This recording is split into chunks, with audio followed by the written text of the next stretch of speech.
Las campanas de la misión de San José en Guadalajara sonaban suaves en la tarde tardía, sus ecos trayendo un aire de misterio por el patio empedrado donde se reunía la fiesta de la boda de mi hija.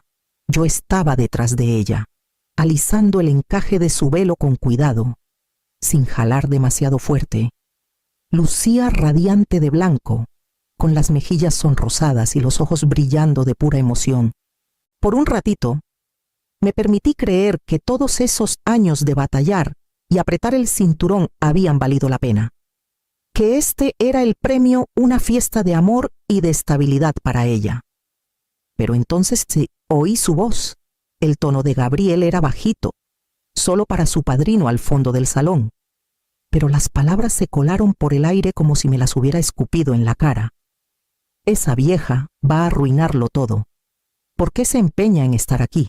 Mis manos temblaron contra el velo, las mantuve firmes, acariciando la tela delicada con toda la calma del mundo. Xóchitl me miró en el espejo que estaba recargado contra la pared de adobe, y yo le saqué una sonrisa bien grande para tapar el ardor que me quemaba por dentro. Ella necesitaba ver solo orgullo en mí, no la pura verdad de que su prometido ya me tenía hasta la coronilla. 40 años de sacar adelante a la familia cosiendo hasta la madrugada, pagando cada cuenta, saltándome comidas para cubrir la escuela y el alquiler, y yo, reducida a un estorbo. En ese instante, los pisos de baldosa y los arcos con velas parecieron más fríos, menos benditos. Pero no dije ni pío. Ajusté el velo una última vez, le di un beso en la mejilla a mi hija y me aparté cuando el fotógrafo la llamó. Adentro, sin embargo, algo se removió, el insulto me dolió hasta el hueso. Pero debajo de la herida, una fuerza calladita empezó a bullir, esperando su turno. Mientras se formaba el desfile y la música se hinchaba como un río, cargué ese susurro como una piedra en el bolsillo, pesada e inolvidable, sabiendo que no se quedaría enterrada por mucho cuando recordara el libro de cuentas de mis sacrificios. Después de la ceremonia, mientras los invitados alzaban copas y la música retumbaba por el patio, mis pensamientos se fueron para atrás, a los años que nos habían traído hasta aquí. Recordé el día que bajaron a Luis a la tierra en el Panteón de Belén, la bandera doblada, bien prieta en mis brazos. Su pensión del sindicato se volvió mi salvavidas 20,000 pesos al mes, lo justo para irla estirando si vivía con tiento. El tiento se me volvió costumbre de vida. Cada mes, antes de comprar la despensa o pagar la luz, mandaba 8,000 directo a la cuenta de Xóchitl. Me decía que era temporal, que una vez que terminara su carrera de enfermería en la Universidad Nacional Autónoma de México, ella se plantaría sola y fuerte. Así que estiraba los 12,000 que quedaban para el alquiler, los servicios, la comida y el camión. Esas decisiones todavía me pesan en el cuerpo. Tortillas del mercado en vez de panes frescos de la panadería, un vestido de la tienda de segunda mano, usado hasta que se deshilachaba, mientras ella llegaba con bolsas de las plazas comerciales, noches encorvadas sobre la máquina de coser, remendando ropa de los vecinos para tapar lo que no alcanzaba la colegiatura.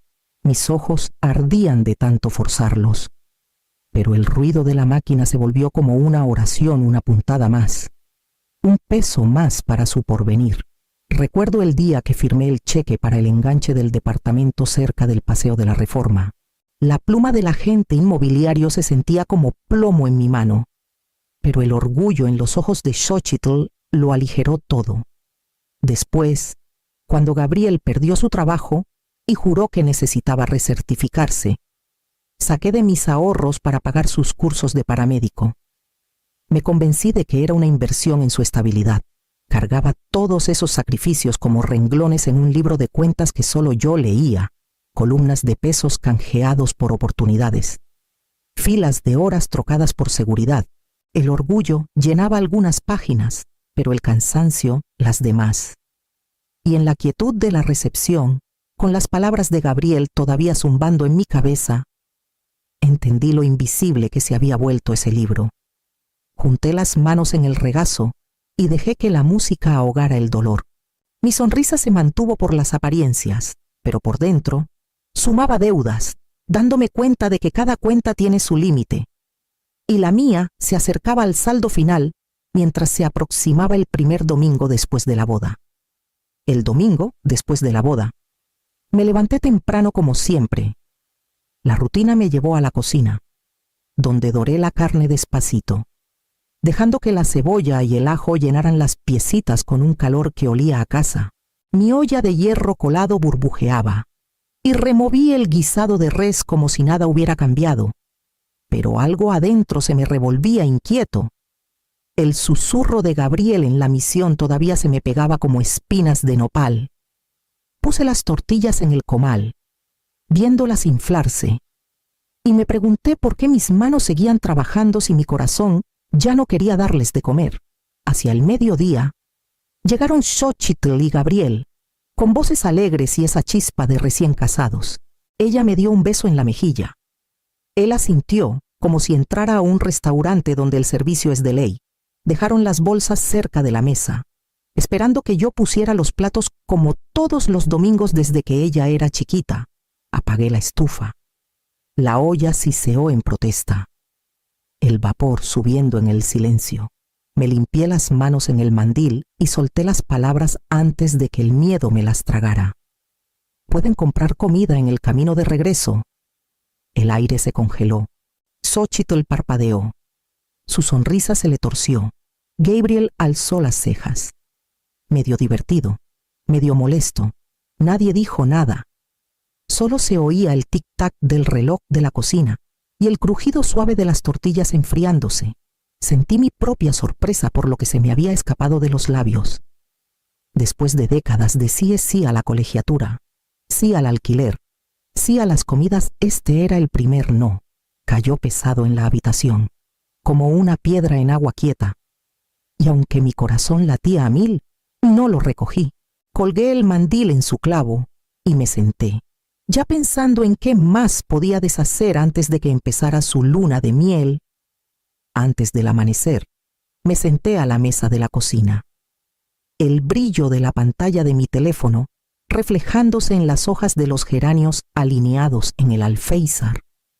El guisado de ayer todavía estaba en la olla, intacto, testigo mudo de mi rechazo.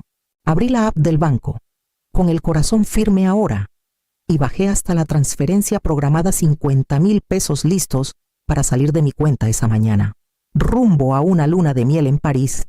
Con un toque, la cancelé. El mensaje de confirmación parpadeó en la pantalla, y un peso que cargaba desde hacía años pareció evaporarse. Pasé a la sección de usuarios autorizados.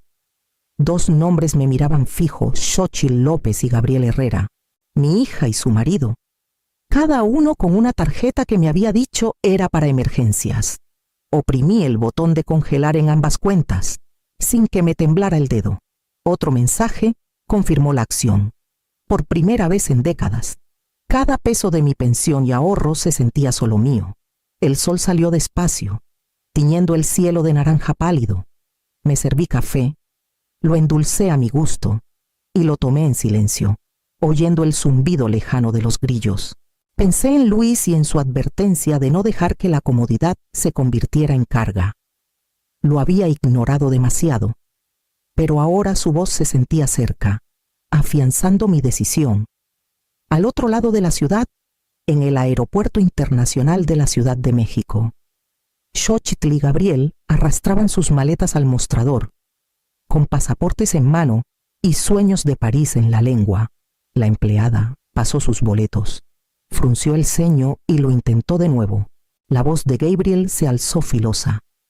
Mientras la gente en la fila empezaba a mirarlos, la cara de Xochitl se puso roja como tomate cuando la empleada explicó que las tarjetas no pasaban, y sin pago, no hay vuelo. Mientras ellos discutían, mientras la vergüenza se les arremolinaba como humo, yo estaba de vuelta en mi cocina, rellenando mi taza, dejando que el calor me invadiera el pecho. Su desbarajuste no me tocaba. Por primera vez, la humillación no era mía para cargar. Me recargué en la silla, con la luz de la mañana suave sobre los geranios. ya pensando en qué verdades me esperaban todavía en los archivos del juzgado y en el cajón viejo donde guardaba las llaves de repuesto, 2 días después del lío en el aeropuerto. Caminé por los pasillos frescos de mármol del Palacio de Justicia en Guadalajara. Los empleados apenas me miraron. Yo era solo otra mujer con un sobre en la mano.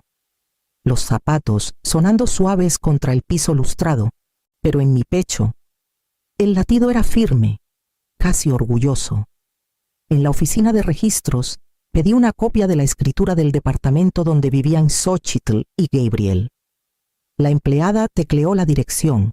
Luego me deslizó el papel por el mostrador. Ahí, en tinta negra, estaba mi nombre, no el de ellos, no compartido. Mío, lo mismo con el coche que manejaban. Un sedán modesto que Gabriel presumía como si lo hubiera pagado él solo. El título de propiedad llevaba solo mi nombre. Nunca lo había transferido. Por más que me lo insinuaran o pidieran, guardé los papeles en mi bolso y salí a la luz del sol. Pesaban más que oro. Por años me había dudado a mí misma, preguntándome si mi cuidado rayaba en paranoia, pero ahora entendía que había sido sabiduría pura. En casa, abrí el cajón de abajo de mi escritorio de roble viejo. Debajo de facturas amarillentas de servicios y boletines del sindicato de Luis, había una cajita de llaves. La saqué. Quité el polvo y sostuve el metal fresco en la palma.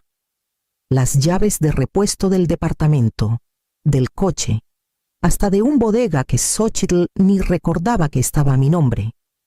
Las había guardado todas, en silencio, como si presintiera que este día llegaría. Pensé en don Miguel, el compadre más cercano de mi marido en el sindicato del ferrocarril. Lo recordé parado conmigo al lado de la tumba. Su mano ruda pero firme en mi hombro. Isadora, me dijo bajito, nunca firmes lo que te mantiene a salvo, ni cuando la familia insista, ni cuando quieras creer en su agradecimiento guarda algo a tu nombre. Un día lo vas a agradecer. Ese día había llegado. Puse las llaves en el escritorio, alineándolas prolijo al lado de las copias frescas de la escritura y el título. Una sonrisita me tiró de las comisuras. Me habían subestimado. Me veían como una vieja aferrada a costumbres. Pero yo había sido cuidadosa, metódica, protegiéndome con cada decisión bien pensada. Al caer la tarde, cerré el cajón de nuevo, el chasquido agudo en la casa callada, y empecé a empacar una maleta con ropa para más que una noche fuera. Esa noche, después de guardar las llaves y escrituras de vuelta en el escritorio, me senté a la mesa de la cocina con una hoja en blanco. Las palabras fluyeron fáciles, más firmes de lo que esperaba. El respeto es la renta que nunca pagaron. Doblé la nota por la mitad y la dejé al lado de la taza de café frío, sabiendo que la encontrarían cuando vinieran a golpear de nuevo. Al amanecer, ya tenía lista una maleta modesta, 2 vestidos, un suéter, el kit de costura que nunca dejaba atrás. Cerré la puerta principal, metí la llave de repuesto en mi bolso y caminé por la calle tranquila hasta la terminal de autobuses. El aire olía a asfalto mojado de una lluvia chiquita de la noche. Compré un boleto al norte, hacia Querétaro, sin titubear al decir el destino. El camión salió a la carretera principal mientras salía el sol, con rayos rayando el horizonte. Mi teléfono vibró en la bolsa, llamadas de Xóchitl, mensajes seguramente pidiendo explicaciones o rogando favores. Oprimí el botón para apagarlo. El silencio que vino después fue de otro mundo. Por años, mi teléfono había sido como una cadena. Cada vibración un recordatorio de que solo me querían por mi cartera, mi tiempo, mi paciencia. Ahora estaba en paz. Y yo también. Cuando paramos en un restaurante de carretera, bajé y me compré el desayuno. 2 huevos revueltos, tocino crujiente al punto y un bolillo chorreando miel. No pensé en partir porciones. No calculé qué guardar para otro. Me lo comí todo despacio, saboreando sabores que no me había permitido en años. Se sintió como un derroche bendito, como si alimentara no solo el cuerpo, sino un pedazo del alma que tenía hambriento para cuando el camión llegó a Querétaro. Me sentía más ligera y más sabia, como quien se quita un abrigo pesado después de demasiadas temporadas. Mi hermana Rosa me esperaba en la terminal, con brazos fuertes y el pelo plateado recogido en una trenza. No preguntó de una, solo me abrazó, como si ya lo supiera todo. En su casa cerca del jardín Cenea, tendió una cobija limpia en la cama de huéspedes y preparó café con canela. Nos sentamos juntas en su mesa de cocina, oyendo el zumbido de los grillos afuera. Por primera vez en años, hablé sin miedo a que me juzgaran. Le conté del insulto susurrado, de la luna de miel cancelada, de los papeles con mi nombre todavía claro. Ella escuchó, asintiendo, sin cortar, hasta que me callé. Isadora, me dijo suave, no te has perdido, has llegado. Esa noche, dormí sin poner alarma, sin planear transferencias de la semana, sin preguntarme qué cuenta o crisis me esperaba.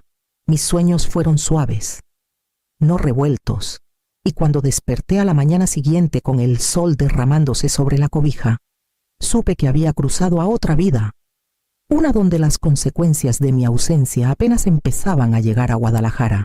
De vuelta en Guadalajara, el silencio que dejé atrás empezó a quebrarles el mundo en pedazos.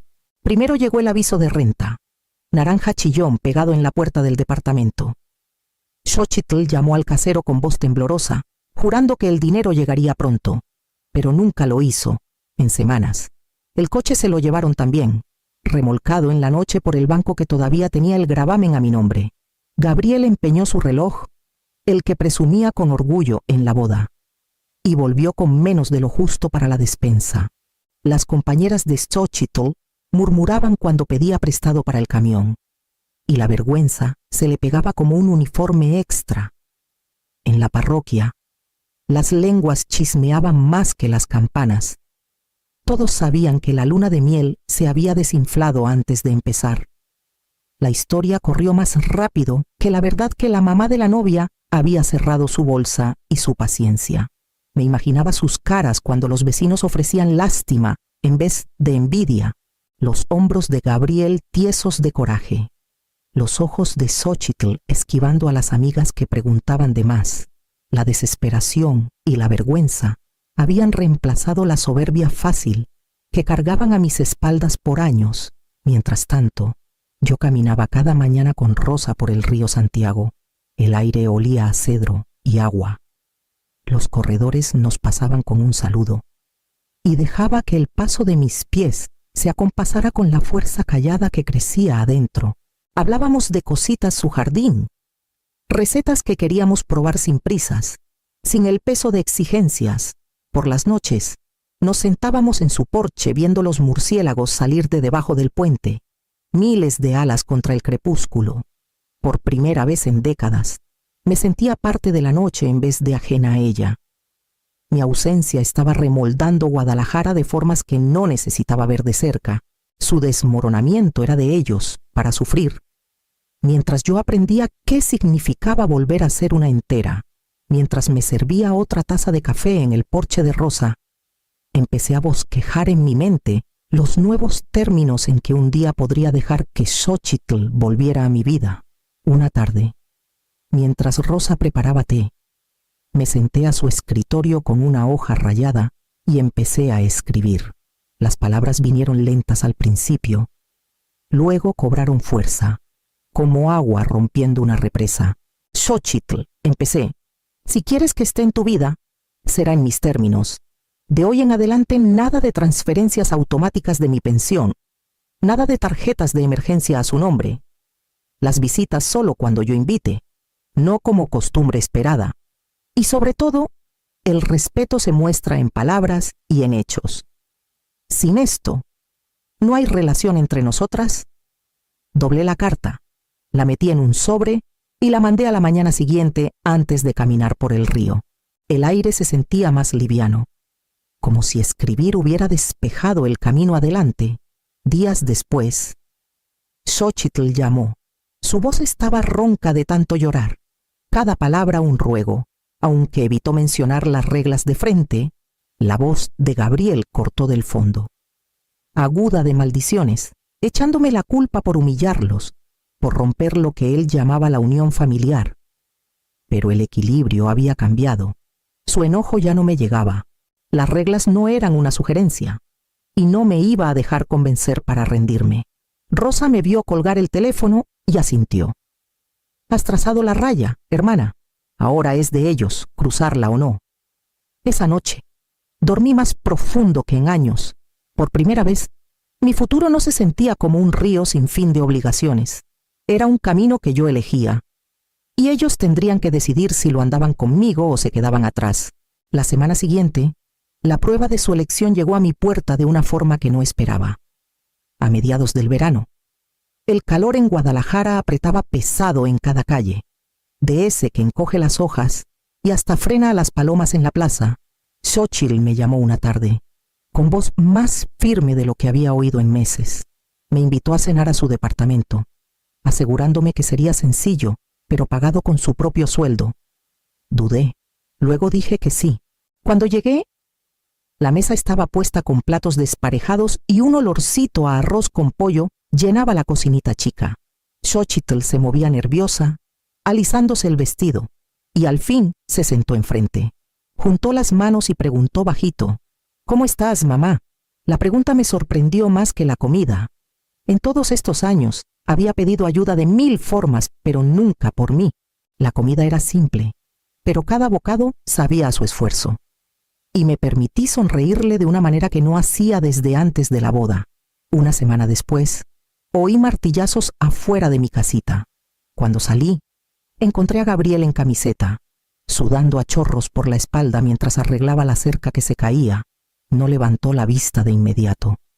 Solo siguió clavando los clavos en la madera. «Pensé que te debía más que palabras», murmuró, pausando para secarse la frente. Su orgullo se doblaba bajo el sol.